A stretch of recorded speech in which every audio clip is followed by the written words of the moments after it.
Paz do Senhor, irmãos. Paz do Senhor, jovens. Paz do Senhor, Salizac. Saudade de vocês sempre. Faz tempo que a gente não se vê, né? Mas em nome de Jesus, nós estamos caminhando para o fim dessa, dessa loucura que nós estamos vivendo, né? Logo o Senhor vai erguer sua mão e vai fazer que tudo isso se acabe em nome de Jesus, né? Pai do Senhor, aos professores também, a todo o departamento da EBD, ao Fábio, meu amigo Fábio, grande abraço, Fabião. Em nome de Jesus, daqui uns dias nós vamos estar todos juntos, né? Já está acabando, tá quase, já tem algumas coisas voltando ao normal, né? A gente vai falar hoje sobre, né? Sobre aqui, ó, aqui, ó, fim dos tempos. Nós vamos falar sobre fim dos tempos. A gente já teve, né, a primeira aula, que foi arrebatamento da igreja. Aí a segunda foi a grande tribulação na escatologia bíblica. E hoje a gente vai falar sobre entendendo a grande tribulação. A gente vai falar um pouquinho para entender sobre a grande tribulação. Gente, a sala do jovem, está um pouquinho atrasada em vista das outras, então eu vou ter que dar duas aulas novamente, tá? Então nós vamos falar hoje sobre entendendo a grande tribulação e a abertura dos sete selos. A gente vai correr para falar desses dois assuntos. Apocalipse nunca há um tempo, né, que dê para falar tudo. Ah, não, você tem uma hora para falar, não dá. Você tem 2 horas para falar. Você tem um simpósio de 5 dias para falar, não dá. Apocalipse você nunca consegue começar e terminar e falar tudo, né? Se bem que você pegar a Bíblia para falar tudo, você nunca vai conseguir. Se você pegar um versículo e falar assim, eu vou falar desse versículo, você vai passar por muitos anos só falando dele, sobre ele, e não vai conseguir terminar, porque a palavra de Deus é viva, né? Ela é mutante, toda vez ela muda, ela vai constantemente sofrendo interpretações e sempre mudando. Mas hoje nós vamos, que eu falo mudando, não é mudando, né? Mas sempre há coisas novas sobre ela, tá? E hoje nós vamos falar sobre entendendo a grande tribulação. Entendendo a grande tribulação. Gente, vamos entender, vamos falar algo novamente. Nós, assembleianos, acreditamos que nós não vamos passar pela tribulação. Nem a tribulação, nem a grande tribulação. Nós não vamos passar por isso. Nós vamos ser arrebatado antes. E eu vou explicar o porquê. Mas vamos entrar na lição aqui. Então eu vou falar mais ou menos uns 20 minutos sobre essa lição, entendendo a grande tribulação. E vou falar mais uns 20, 15 minutos sobre os 7 selos, tá?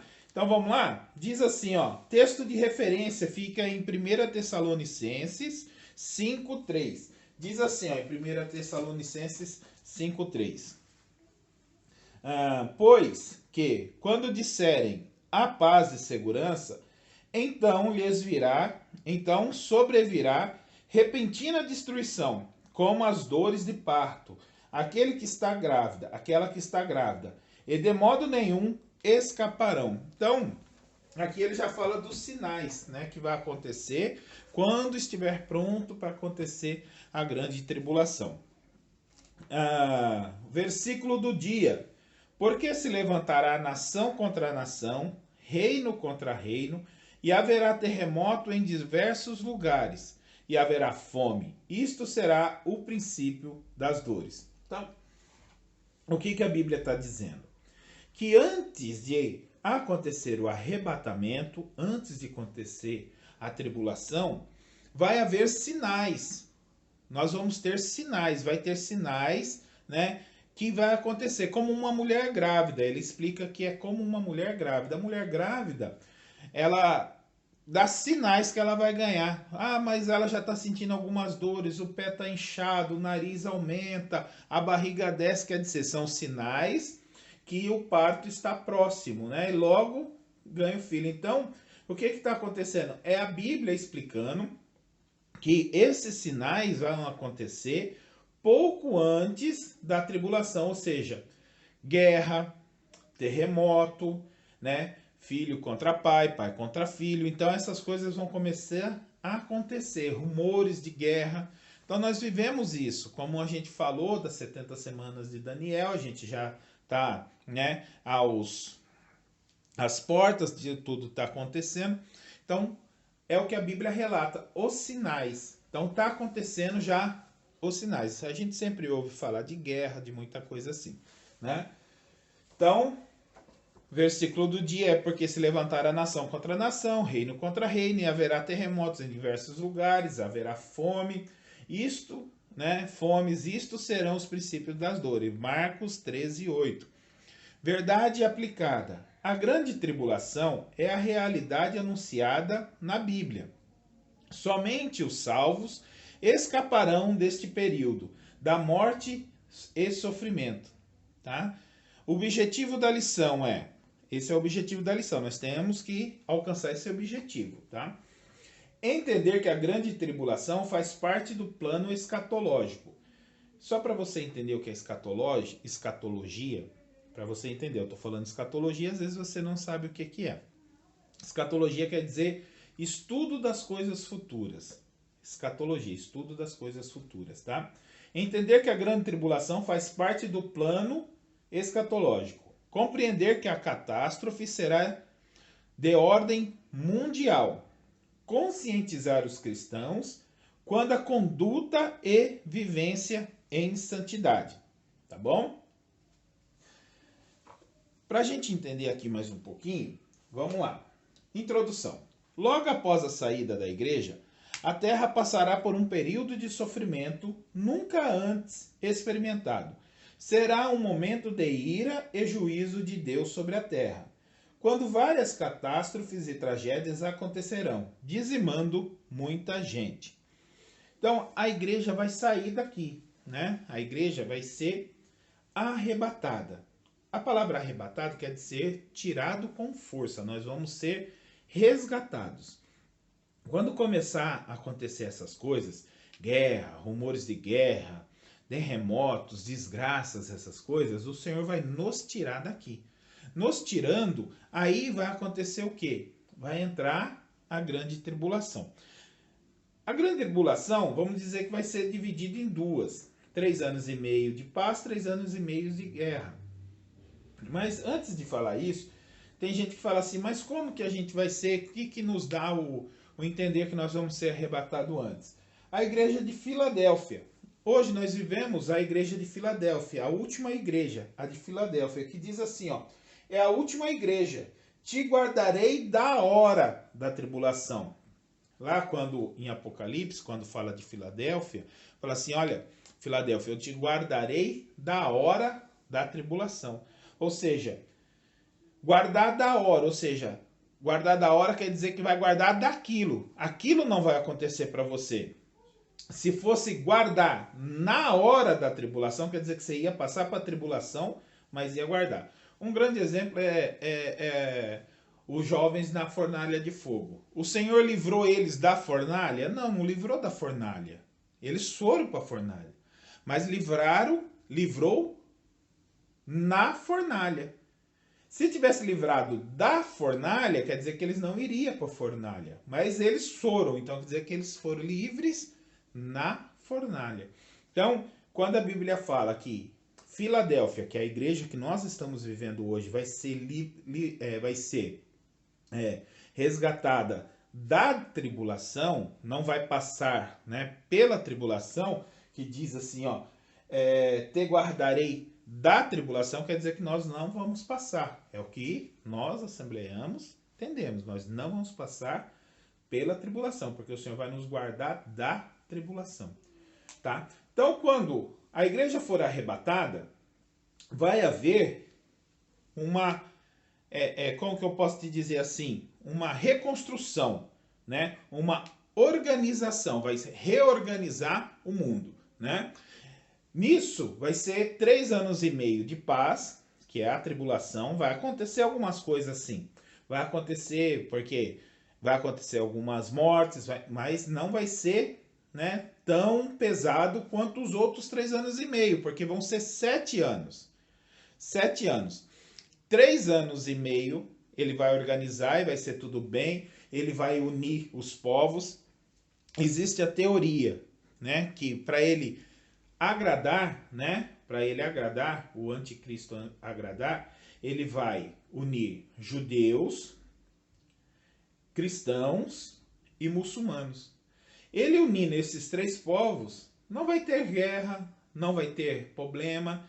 Então, por exemplo, o muçulmano, ele adora na sexta. O judeu, ele adora no sábado, né? E o cristão adora no domingo. A sexta é o dia sagrado para os árabes, né? Para os muçulmanos. O sábado é o dia sagrado para os judeus. E o domingo é o dia sagrado para os cristãos. Então, o que vai acontecer? Ele vai conseguir organizar a adoração naquele... Ele vai organizar isso e o povo vai viver tranquilamente 3 anos e meio. Até que ele vai quebrar as promessas. Aí vai ser os 3 anos e meio de guerra, de sofrimento. Nisso, o que vai acontecer? Começar a grande tribulação. A tribulação, 3 anos e meio. A grande tribulação, outros 3 anos e meio. Tá? Entender sobre isso daí, né? Aí, o que é a grande tribulação? A grande tribulação, como eu falei para vocês, que é a parte maior, né? O início da grande tribulação foi onde que a gente falou, né? Organizou, melhorou, agora ele vai quebrar, ele vai começar a se achar, né? O próprio Cristo. E nisso ele vai começar a perseguir os povos. Aí vai ter pragas, né, na grande tribulação, vai ter, né, os animais selvagens atacando o ser humano, vai entrar, né, a marca da besta, vai ser onde vai tudo acontecer, aquelas coisas mais relatadas, mais dificultosas, nos outros 3 anos e meio. Vai haver salvação? Haverá salvação. Porque vai ter a morte dos mártires. Isso aqui a gente vai ver um pouquinho para frente. Então, a primeira fase da grande tribulação, a primeira fase da grande tribulação. Este primeiro momento é relatado nos capítulos 6 e 9 de Apocalipse. Jesus, em seu sermão profético, disse algumas coisas que iriam acontecer em Israel e as demais nações, quando a igreja for arrebatada, falando em números. A primeira metade da grande tribulação é conhecido como 3 anos e meio, 1260 dias, ou 42 meses. Os eventos que marcarão essa primeira fase consistem no pacto do anticristo firmará com Israel. Foi o que nós estávamos falando, né? Israel é o centro de tudo, gente. Israel é o centro de tudo. Tudo que nós precisamos entender vem de Israel. Nós sempre temos que ver o que está acontecendo em Israel.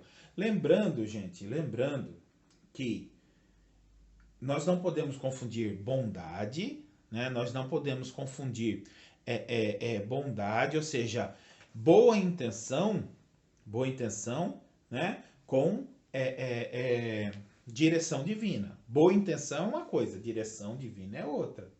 O anticristo vai estar cheio de boas intenções. Ele vai caminhar com boa intenção. Então, quando você começar a ver esses tratados de paz sendo assinados, vamos assinar um tratado de paz, vamos reorganizar isso, vamos fazer aquilo, cuidado. Cuidado. Isso daí pode ser muito boa intenção, mas fora da direção divina. Direção divina e boa vontade pode ser diferente, e muito diferente, tá? A última parte da grande tribulação, que vai ser, né, onde vai acontecer as coisas, mas eu vou ler aqui para a gente entender melhor. A exemplo da primeira parte, terá a mesma duração. Esta também terá a mesma duração de 1260 dias. No primeiro momento, houve uma grande paz. Este será marcado por destruição, pois o acordo será quebrado na metade da semana, conforme registrado no livro de Daniel 9:27. O pacto será quebrado, pois o anticristo intentará sentar-se no trono e ser adorado como Deus. Ato este que os judeus não farão, levando à quebra do pacto. O livro de Apocalipse relata o evento desta segunda fase. Nos capítulos 10 e a 18, vale ressaltar que este será o pior período em toda a terra. Zacarias profetizou dizendo que 2/3 da terra seria ceifados e que apenas 1/3 permaneceria. Neste período surgirá a besta e o falso profeta, mas também as duas testemunhas enviadas por Deus, consumando a ira divina. Será derramada as 7 pragas de Deus sobre a terra. Esta fase terminará com a vinda visível de Cristo para Israel. Então, na segunda metade, semanas não quer dizer uma semana, dias da semana, como a gente conta segunda, terça, quarta, quinta, sexta, sábado, domingo, uma semana. Semana é uma contagem, é uma quantidade. Semana quer dizer 7 de alguma coisa. Então, a semana da tribulação quer dizer 7 anos. 7 anos, 7 semanas de anos. 7 semanas de anos, ou seja, 7 anos. Então, nas 3 primeiras, o anticristo vai organizar, vai fazer a paz. Nos 3 anos e meio, primeiro, ele vai organizar, ter uma falsa paz. Nos 3 anos e meio depois, ele vai querer ser adorado como Cristo. Israel não vai aceitar. E ele vai se levantar contra Israel. Vai vir as duas testemunhas, vai começar a pregar, então haverá salvação, tá? Pessoas vão aceitar, né? Porque quem ficou vai lembrar do evangelho pregado. Fala assim, meu marido, a minha esposa, os meus filhos pregavam isso. E de fato está acontecendo. Então haverá salvação, as duas testemunhas vão estar aqui. Vai ter a pregação também dos 144 mil. Então haverá salvação. Mas muitos vão morrer como mártires, né? Quem estará na grande tribulação? Uma das perguntas mais inquietantes sobre o tema recai sobre a pessoa que passará por este período nebuloso, sombrio da história da humanidade. Tendo em vista que a igreja será arrebatada antes da grande tribulação. Pergunta, quem estará inserido no contexto da angústia e do sofrimento?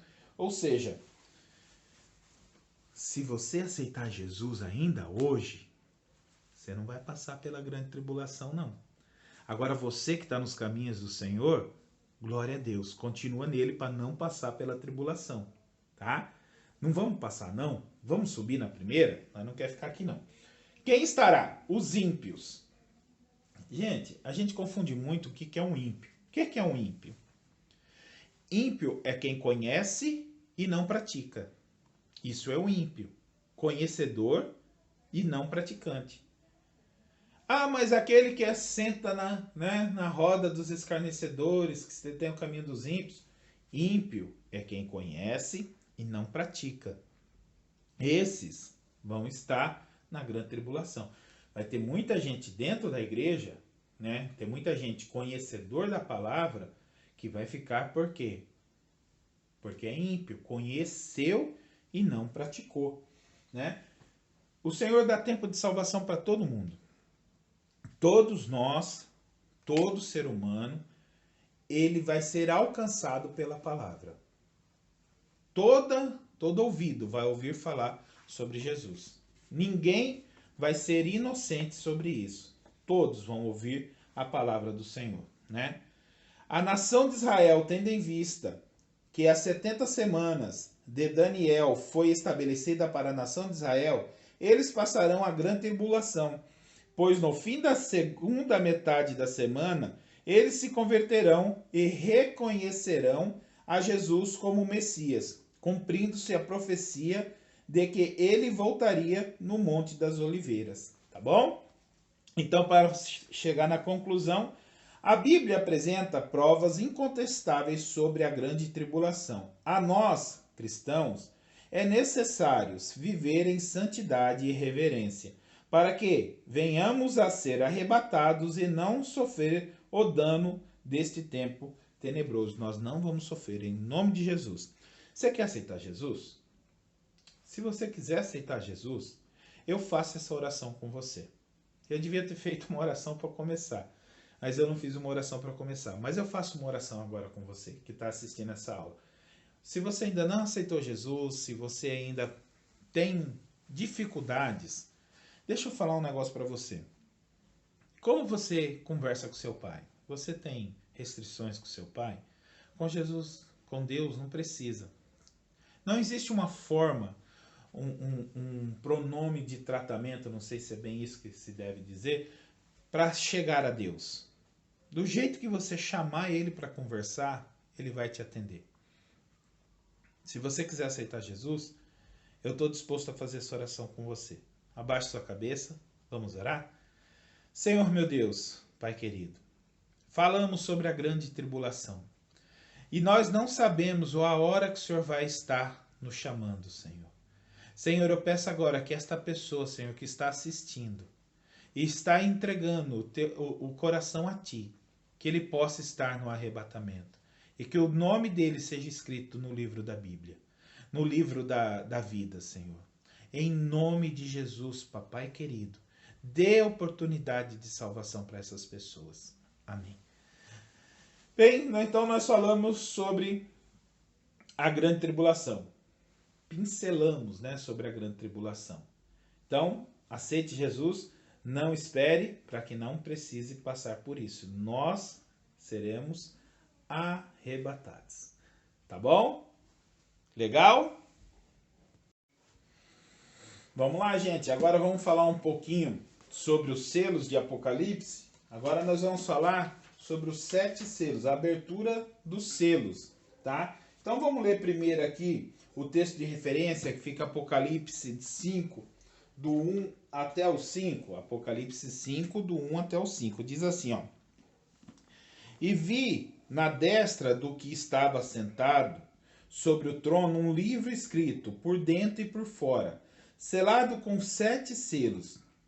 E vi um anjo forte, bradando com grande voz: quem é digno de abrir o livro e desatar os 7 selos? E ninguém no céu, nem na terra, nem debaixo da terra, podia abrir o livro, nem olhar para ele. E eu chorava muito, porque ninguém fora achado digno de abrir o livro, nem de ler, nem de olhar para ele.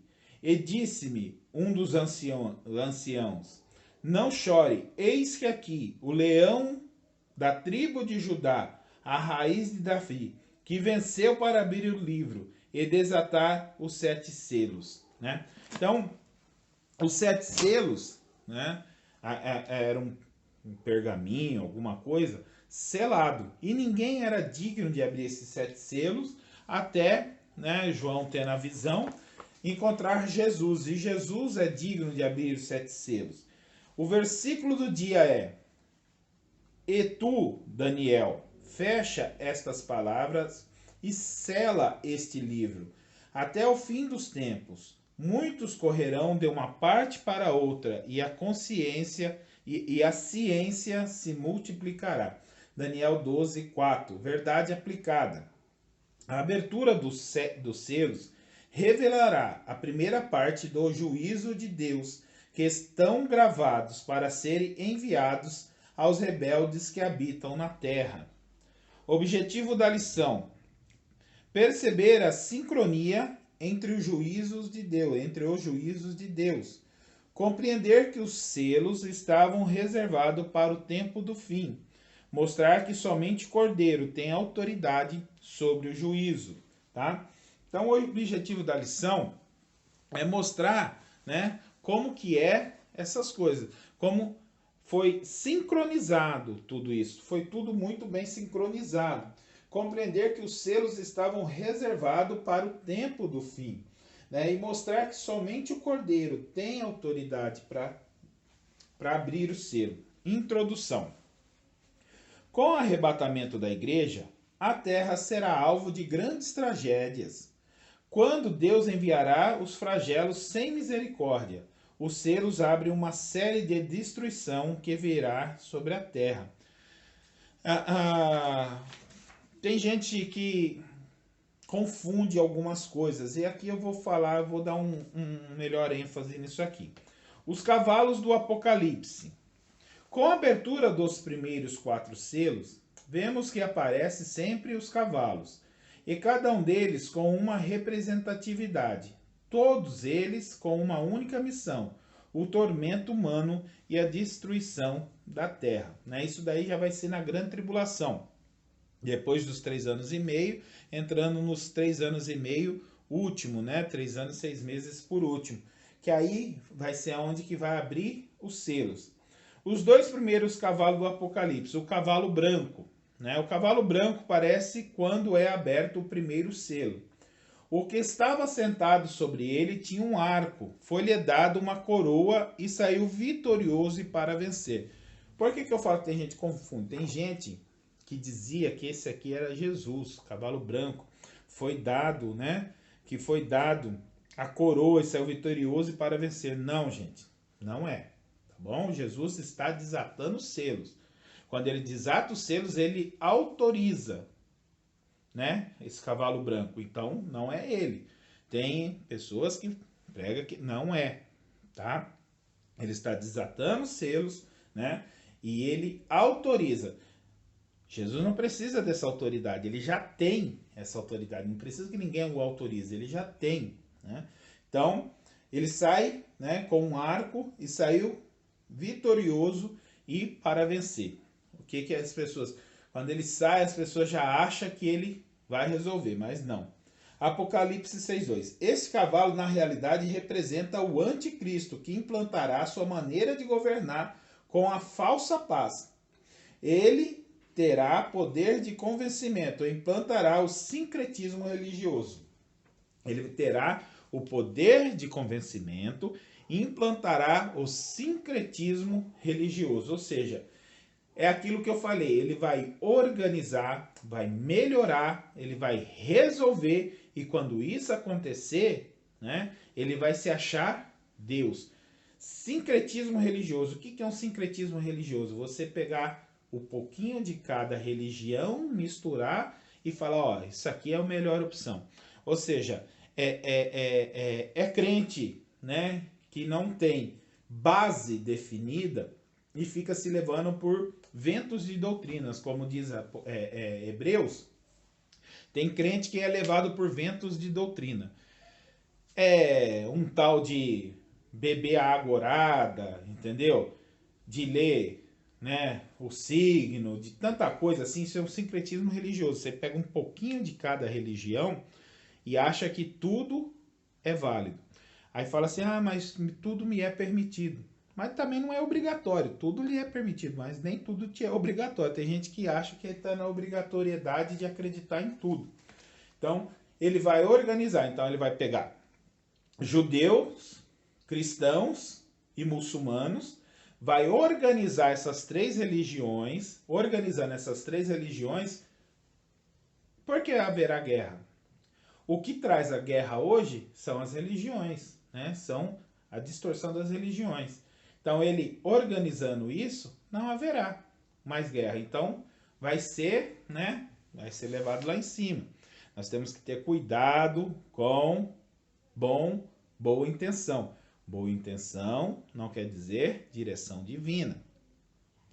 Se fala muito, mas o anticristo é fulano, o anticristo é ciclano, o anticristo é o Bolsonaro, o anticristo é o Obama, o anticristo é o Lula. Gente, esse povo não consegue organizar nem o Brasil, nem os Estados Unidos. Você acha que vai organizar uma nação inteira? Então nós temos que tomar cuidado de quem a gente fica falando que é anticristo. Porque a gente precisa estar atento no que está acontecendo no mundo, tá? No mundo. Muita atenção com a ONU, muita atenção com o OMS, muita atenção com essas organizações mundiais, tá? Então, ele vai vir e vai organizar. Ao descortinar o segundo selo, aparece o cavalo vermelho, que tem como objetivo claro, estabelecido. Vejamos o texto de Apocalipse 6,4, destacando que ele veio tirar a paz da terra e promover a morte entre os homens. Será um período marcado pelo genocídio. Então o cavalo vermelho vai vir como um genocida. O que é um genocida? O que é um genocídio? Morte em massa, né? O último cavalo do Apocalipse, o surgimento do cavalo preto, se dá com a abertura do terceiro selo e traz em sua mão uma balança. Este vem para trazer transtorno econômico, quando a inflação será absurda, a escassez de produto básico, ou seja, vai ser uma escassez de alimento. Vai ter até o alimento, mas você vai ter que trabalhar muito para comprar um pacote de arroz. Na Venezuela, esses dias, estava acontecendo isso. A pessoa chegava com um carrinho cheio de dinheiro para comprar um pouco de comida. Então, não estou falando que, né? Mas eu estou citando o exemplo. Então, o cavalo preto vai ser o problema, vai trazer uma devastação econômica, né? Nisso se levantará os mártires. Os mártires começaram. O que é um mártir? Quem morre pela causa, tá? O que é um mártir? Quem morre pela causa. Só um minuto, gente. Quem morre pela causa é considerado um mártir. Tem gente que fala que Jesus foi o primeiro mártir. Não, Jesus não foi o primeiro mártir, gente. Por que ele não foi o primeiro mártir? Porque ele não morreu pela causa. Ele é a causa, né? O primeiro mártir foi Estevão. Estevão morreu pela causa, morreu por Jesus, né? Jesus morreu por nós, né? Então, Jesus é a causa. Nós, né, se morrer pela causa, seremos mártires. E aqui começa a se levantar os mártires, aqueles que vão morrer pela causa. Os martirizados por amor à palavra de Deus. Ah, gente, como é gostoso ser perseguido por amar a Deus, não é mesmo? Mas, assim, nessa época haverá muita perseguição, muito sofrimento, muita fome. E eles vão começar a clamar para que o Senhor venha salvá-los. E vão começar a morrer. Muita gente vai se levantar e morrer. Vai se levantar contra o sistema religioso, né? Vai se levantar contra o sistema econômico, contra o sistema político. E vão começar a se levantar contra tudo que o anticristo faz. E vão começar a morrer. Os mártires vão ser decapitados. Vai acontecer muita coisa, né? As almas, né, e martirizados por amor à palavra. O texto de Apocalipse 6,9 deixa claro que o motivo do martírio dessas pessoas foi o amor incondicional à palavra de Deus. Sabe o que é curioso aqui? Nós estamos falando da grande tribulação. Os mártires morrendo por um amor incondicional da palavra de Deus. Os mesmos que não foram arrebatados, né? Eles não foram arrebatados. E agora eles estão morrendo por amor à palavra de Deus. Então, eles conheciam antes mesmo do arrebatamento, eles conheciam. E agora eles vão entrar como mártires. Ou seja, eles vão reconhecer, né, gente? Mesmo diante de um ambiente hostil, perverso e perigoso, muitos morrerão como mártir por amor da palavra de Deus, dando testemunho de uma vida transformada. Eles crerão no testemunho, por causa disto serão mortos. Durante toda a história bíblica, vemos pessoas sofrendo os piores horrores de por amor. Em nosso tempo presente, contemplamos vários missionários perdendo sua vida, mas nada se comparará ao período tribulacional. Então, almas que estavam debaixo do altar, né?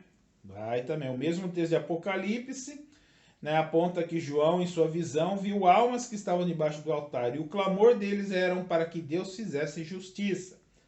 A destruição e o caos. Os últimos selos trazem mais juízo sobre a humanidade, deixando cada vez mais a terra deteriorada e o ser humano indefeso. Após o cavalo amarelo acabar com a quarta parte da terra, Deus, através da abertura do sexto selo, envia mais pragas sobre a terra. E quando abre o sétimo selo, começam as trombetas, consumando ainda mais o juízo de Deus sobre a terra, e que nela habita. Os sinais do sexto selo. No texto de Apocalipse 6, 12 ao 14, encontramos João relatando a visão, dizendo: houve um grande tremor na terra, e o sol tornou-se negro, e a lua tornou-se sangue. As estrelas do céu caíram sobre a terra, e o céu se retirou. Os montes e as ilhas foram removidos. O que se vê aqui é uma confirmação de que fora vaticinado pelo profeta Joel. O sol se converterá em trevas, a lua em sangue, antes que venha o grande e terrível dia do Senhor. Então, destruição natural com a natureza. E o sétimo selo e as trombetas. Duas coisas acontecerão quando se abrir o sétimo selo. Uma será o silêncio, que durará meia hora. Segundo alguns estudiosos, esse silêncio fala da expectativa pelo cumprimento do propósito de Deus, sendo este tempo breve e limitado. Outro evento será o início de um severo julgamento de Deus sobre a humanidade, revelando 7 anjos com 7 trombetas na mão. Então, gente, nós não vamos passar por isso, porque nós seremos arrebatados. Eu tenho fé que nós seremos arrebatados. Eu, você e quem estiver no caminho do Senhor. Mas é bom para conhecimento, tá? Ah, eu quero ver quando isso acontecer. Eu não quero ver, não. Eu quero estar lá em cima com o Senhor. Então, estudamos para que isso, né, que nós possamos pregar, dizer o que vai acontecer. Nós não precisamos temer, mas é bom que nós conhecemos, porque será um sofrimento muito, muito grande. Conclusão. A abertura dos selos e o cumprimento daquilo que foi revelado para Daniel sobre o tempo do fim. Pragas, tragédias e destruição em massa é o que está revelado para aqueles que ficarem na terra pós-arrebatamento. Amém? Deus abençoe vocês. Muito obrigado por essa aula. Foi breve, né? Apocalipse é complicado, gente. Apocalipse é bem detalhado. Tem muitas coisas que a gente precisa ressaltar e não dá para dar uma aula detalhada de Apocalipse no ambiente como nós estamos agora, né? Mas, gente, mas o que você acha dessa pandemia, o que a gente está vivendo? Gente, de tempos em tempos acontecerá algumas coisas assim. Mas já é os sinais, né, da gravidez, já são os sinais. O que você acha? Qual que é a sua opinião? Né? Qual que é? O que está acontecendo em Israel? Já estão achando outro lugar para adorar? Porque quando reconstruir o templo, é sinal da vinda de Cristo. Já estão arrumando outro lugar para adoração. Já estão se reorganizando. Então nós precisamos, né, entender o que está acontecendo em nossa volta. Tá bom? Deus abençoe. Muito obrigado. Vamos fazer uma oração para encerrar? Senhor, muito obrigado pela oportunidade de aprendizado. Muito obrigado por o Senhor nos dar, Senhor amado, este tempo em estar juntos mesmo que distantes, para que nós possamos aprender. Abençoa cada um, Senhor. Abençoa, Senhor amado. Eu fecho meus olhos, Senhor, e lembro deles, Senhor, naquela sala de aula. Senhor, abençoa cada um em nome de Jesus. Que nós possamos estar firmes na Tua palavra, Senhor. Não esquecendo e não esfriando o nosso coração nesses tempos. Muito obrigado, meu Pai. Amém. Amém. Deus te abençoe. A paz do Senhor. Muito obrigado. Deus te abençoe.